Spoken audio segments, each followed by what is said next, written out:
Kenny Omega here is what I'm reviewing right now. AEW Kenny Omega. With Kazuchika Okada to the creation of AEW, Omega has changed the wrestling landscape. But let's cut straight to the case. I'm Bill, and here are 10 facts about Kenny Omega you probably didn't know. That's good. That's why I'm here. This video is. A young upstart named Kenny Omega was invited to a tryout camp with pro wrestling legend Harley Race, and this was Ooh, I didn't know that. tryout camp. I didn't know he was talking about Harley Race. The whole thing was apparently on the verge of receiving a contract with top Japanese promotion Pro Wrestling. Despite not getting off to the best of starts in the tryout camp, Omega eventually managed to prove himself to be the most standout performer, and instead of earning a no contract, the Winnipeg native was confronted by WWE's Johnny Ace, who offered the future IWGP Heavyweight Champion a WWE developmental contract instead. Yep, didn't go as he planned. WWE's then developmental brand called Deep South Wrestling, but things didn't go according to his plan, as he apparently had a pretty terrible time with the company and eventually departed from WWE in overall. Following his He's supposed to go to WWE. He didn't go to WWE. Omega tried to pursue a career in MMA, in Brazilian Jiu-Jitsu in particular, which also seems to be another unknown fact about the cleaner. Huh. He worked in TNA? What? Kenny Omega competed at the NWA 56th anniversary show when he would challenge then TNA X Division champion Pete Williams to a title match. Omega, as expected, once again lived up to all the hype and put on an absolutely stellar match against the Canadian Destroyer. And despite coming close to winning the title, Omega definitely did manage to leave behind a solid impression with the TNA. This is my school computer, guys, that I'm using right now for this. TNA back in 2004 was on the verge of becoming a full-time TNA talent as well. However, this was another sad and classic case of the list of great talents TNA failed to capitalize on, as the Best Bout machine eventually moved on to the next phase of his career. Kenny Omega versus AJ Styles. Why TNA? Why? Well, it did happen. Sort of. Was the turning point of Kenny Omega's career in New Japan Pro Wrestling. After having taken over the leadership of the Bullet Club from AJ Styles at New Year's Dash, Omega eventually went on to capture the relinquished IWGP Intercontinental Championship, defeating the Ace, Hiroshi Tanahashi, at New Beginning. Shortly afterward, Omega also became a double champion when he, along with the Young Bucks, collectively known as the Elite, won the never open-weight 6-man tag team championships. However, in the next few weeks, Omega would lose both of the championship belts, and he turned his focus on his first ever G1 Climax tournament since announcing his move to NJPW's heavyweight division. During his G1 Climax 26 run, Omega defeated the likes of Tetsuya Naito, Katsuhiko Nakajima, and Evil in order to book his place in the finals of the tournament, having won the B block with a total of 12 points. In the finals, Omega would face off in an instant classic against veteran Hiroki Goto, as the former would go on to win his first G1 Climax tournament in a dominant manner and became the first ever foreign competitor to win the prestigious. Yep, he was the first ever foreign competitor that won the G1. After unsuccessfully challenging for the IWGP Heavyweight Championship for the second time at Dominion 6.11, Kenny Omega was in desperate need. This is a lot of New Japan. I mean, again, he spent most of his career in New Japan, but Decided to inaugurate the brand new IWGP US Heavyweight Championship at NJPW's first. yeah, the United States title. The promotion was on the verge of crowning the first ever IWGP US Champion, and they held an 8-man tournament featuring the likes of Jay Lethal, Zack Sabre Jr., Tetsuya Naito, and eventually winning. Gee, I wonder who won. Omega defeated the likes of Michael Elgin, Jay Lethal, and Tomohiro Ishii in the final in order to win the IWGP US Heavyweight Championship and became the inaugural championship holder as well. Yep, the USA Heavyweight title. What they called it. Grammarly does more Which than is so weird to me. with Grammarly. Why they called it that, I have no idea. Anyway. In today's pro wrestling world, winning a championship at a very young age doesn't seem to be too much of a problem. For instance, look at 10-year-old Nicholas, who won the Raw Tag Team Championships along with Yep, Nicholas. He was a champion at the age of 9, I think, when he won the Raw Tag Team titles superstar Tyler Bate with Braun Strowman. WWE UK Championship at the age of 19.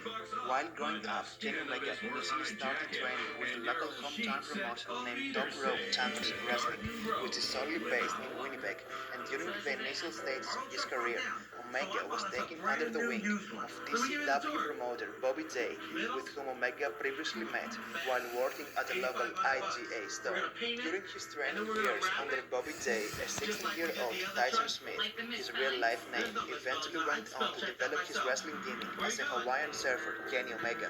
However, that gimmick was eventually replaced with an Otaku Gamer gimmick, further developed from the Street Fighter game.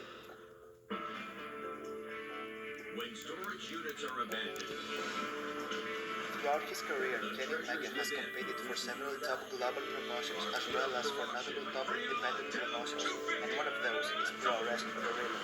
Omega made his PWG debut in 2008 when he entered the Battle of Los Angeles. However, things apparently did not go according to plan, as Omega ended up being eliminated from the tournament in the very first round by local talent Brandon Bonham. Omega's first year with PWG wasn't as half as good as his second was, and 1 year after his debut for the promotion, the future IWGP Heavyweight Champion entered the 2009 Battle of Los Angeles tournament, where he would go on to win the entire tourney and the vacant PWG World Championship after defeating now NXT's Roderick Strong in the finals. Kenny Omega is arguably the greatest performer in the world today, alongside former IWGP Heavyweight Champions Kazuchika Okada and AJ Styles. Yeah? He's definitely one of the best, I'll say that. 2 decades now, Omega has definitely earned a ton of experience regarding the pro wrestling industry. However, growing up, Omega initially started out as an ice hockey player and preferred to play as a goalie, but Omega soon became interested in pro wrestling after one of his friends started training under Winnipeg's local TCW promotion.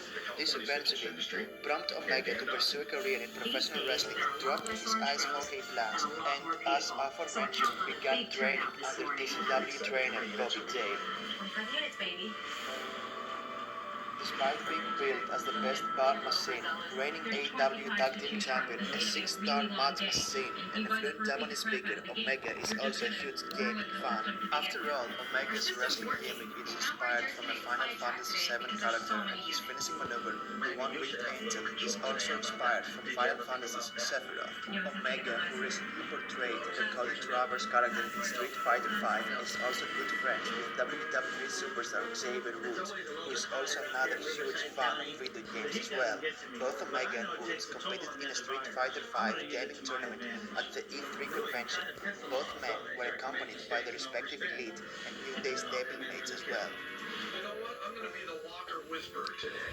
I'm gonna let the Walker After his horrendous experience with WWE's developmental brand, Deep South Wrestling, Kenny Omega was seemingly on the verge of retiring from pro wrestling, and despite a run in the world of MMA, Omega's passion and motivation for pro wrestling had eventually died.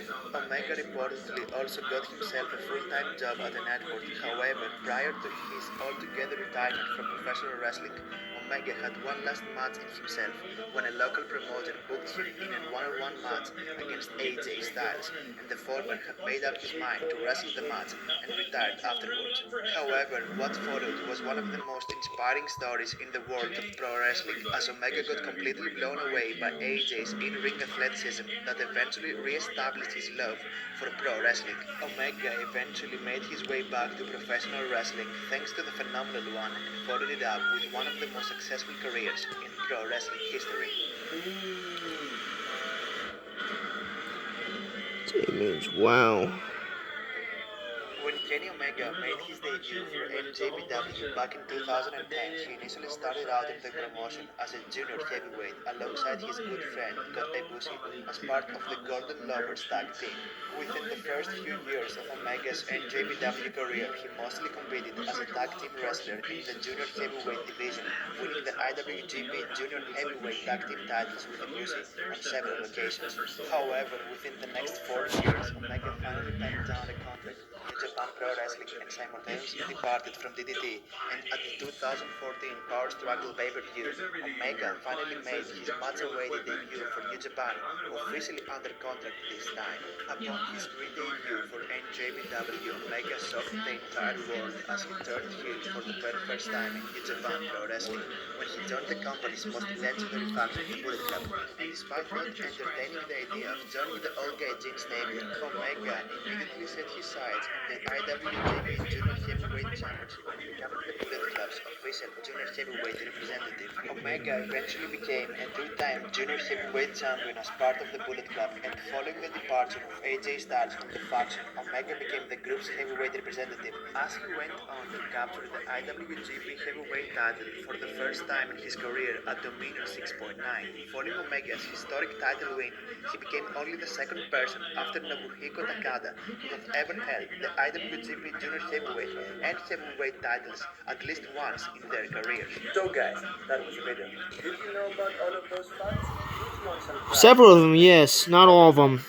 That was awesome. Did you guys know any of those facts? Subscribe to this channel, guys. I'm out of here. Peace out. See you guys later. I'm out of here. Bye. See you guys later.